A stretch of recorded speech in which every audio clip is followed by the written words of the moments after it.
అందరికీ నమస్తే. నా పేరు అనిత. మా ఊరు మర్తాడు. మా భర్త పేరు శివకుమార్. నాకు 2020లో మ్యారేజ్ అయింది.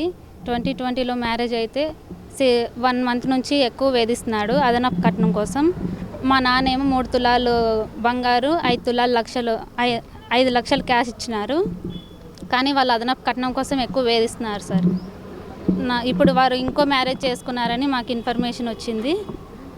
మాకు ఏదైనా న్యాయం చేయండి సార్. లేదు సార్, ఇంకా విడాకులు అవ్వలేదు సార్. అవును సార్, ఇచ్చాము సార్. పోలీసు వాళ్ళని పిలిపిస్తామని వాళ్ళు ఏ యాక్షన్ తీసుకోవట్లేదు సార్. 9వ తారీఖు కంప్లైంట్ ఇచ్చినాము.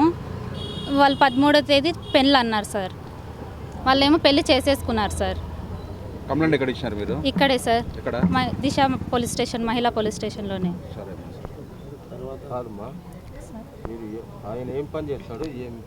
ఆయన పేరు శివకుమార్. ఆయన ఇది వరకు వాలంటీర్గా వర్క్ చేసేవారు సార్. ఇక్కడే సార్, రాజీవ్ కాలనీలో, అనంతపూర్.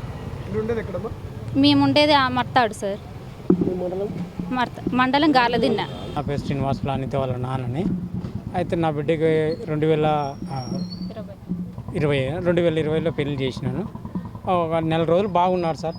అప్పటి నుంచి టార్చర్ పెడతాను, కట్నం ఎక్కువ తీసుకురావాలని చెప్పని.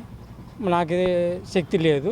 వాటికి అప్పుడు పెళ్లి చేయటానికే నాకున్న 1.5 ఎకరాల భూమి ఉంటే అమ్మి చేసినాను. మళ్ళీ పాపం టార్చర్ చేసుకుంటే ఇంకా కావాలంటున్నారు. అంతటితో ఆక్కోకుండా ఇదిగో అదిగో అని చెప్పని మధ్యలో మనుషులు పంపిస్తున్నారు. పాపం తోలుకోకుండా ఉన్నారు. ఈ లోపల మొన్న 9వ తారీఖు నాడు కంప్లైంట్ ఇచ్చినాము మా పాపను తోలుకోమని. వాళ్ళు తోలుకోకుండా ఉండేది కాకుండా మళ్ళీ శనివారం నాడు ముహూర్తము, ఆదివారం నాడు తలంబ్రాలు, వేరే వాళ్ళని ఎవరిని పాపను చూసుకొని పెళ్లి గురించి చేసుకున్నారు సార్. అది మాకు తెలిసింది. అందుకని మీ ద్వారా తెలుపుదామని చెప్పని వచ్చినాం.